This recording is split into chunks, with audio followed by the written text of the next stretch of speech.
Assalamualaikum warahmatullahi wabarakatuh.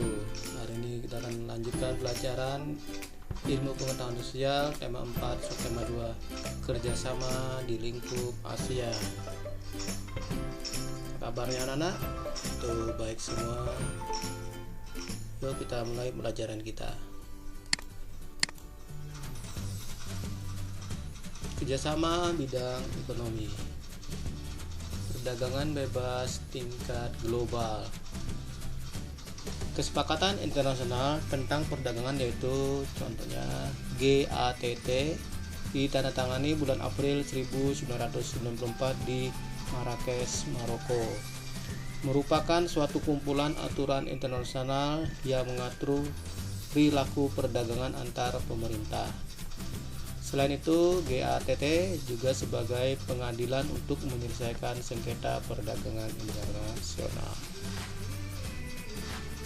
WTO (World Trade Organization) didirikan tahun 1995 adalah sebuah organisasi perdagangan dunia. WTO didirikan untuk melakukan pengawasan dan kontrol perdagangan dunia. Markas WTO di Jenewa, Swiss. Perdagangan bebas tingkat regional.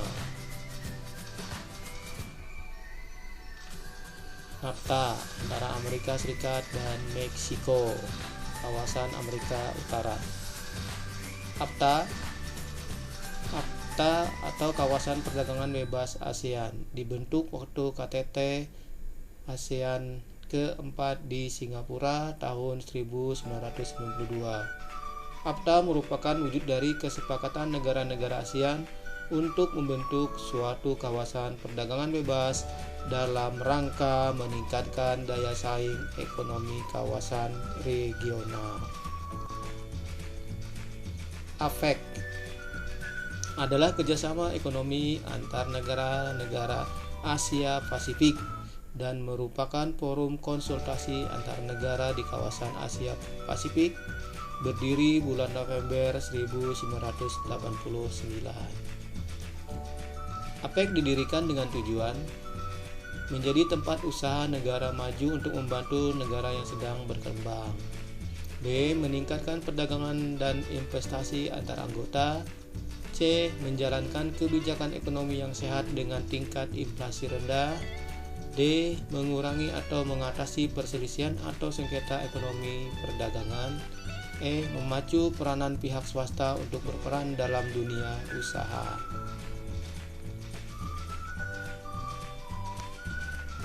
Kerjasama bidang politik dan keamanan. Globalisasi dalam bidang ekonomi akan diikuti oleh globalisasi dalam bidang politik. Salah satu dilema yang paling utama adalah masalah kedaulatan negara.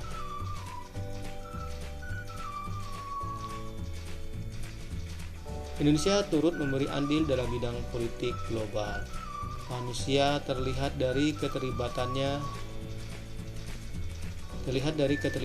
menyelesaikan konflik yang terjadi di berbagai negara. Contohnya, Indonesia menjadi anggota tidak tetap Dewan Keamanan PBB.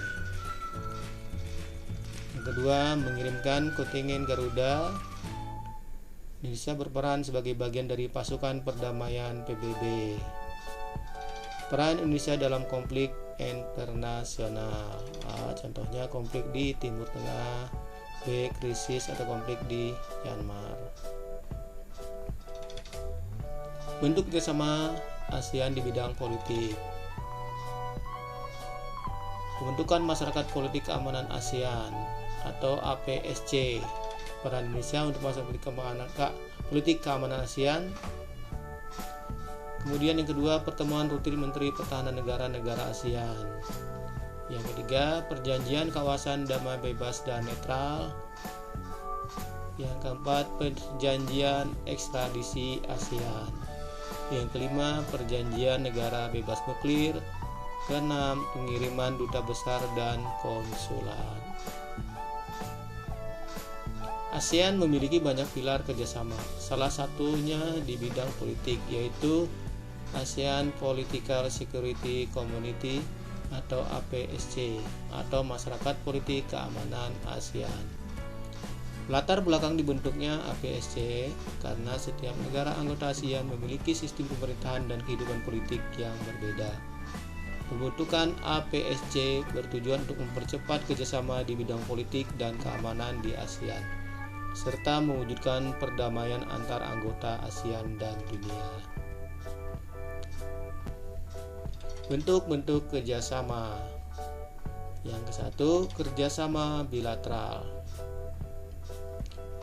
Kerjasama bilateral adalah kerjasama antara dua negara atau hanya dua negara. Contoh Indonesia dengan Malaysia, Indonesia dengan Arab Saudi. Itu dinamakan kerjasama bilateral. Contoh kerjasama bilateral yang lain Indonesia dengan Amerika Serikat, PT Freeport atau perusahaan pengolahan tambang emas di Papua, pertambangan timah di Pulau Bangka. Kemudian ada juga kerjasama bilateral penambangan nikel di daerah Soroko, Sulawesi Selatan.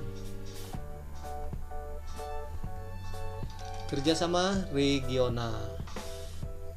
Apa itu kerjasama regional? Kerjasama regional adalah kerjasama antar negara-negara dalam satu kawasan. Kalau bilateral hanya dua negara, kalau regional dalam satu kawasan. Contoh kerjasama ASEAN. Kerjasama ASEAN kerjasama dalam satu kawasan Asia Tenggara. Berarti anggotanya adalah negara-negara yang ada di Asia Tenggara. Yang selanjutnya adalah kerjasama multilateral. Apa itu kerjasama multilateral? Adalah bentuk kerjasama negara-negara berbagai kawasan di dunia. Indonesia kerjasama dengan negara-negara di Eropa, dengan negara-negara di Amerika. Itu disebut kerjasama multilateral dalam berbagai kawasan di dunia. Terima kasih anak-anak, demikian materi kita, semoga bermanfaat. Selalu jaga kesehatan, patuhi protokol kesehatan. Assalamualaikum warahmatullahi wabarakatuh.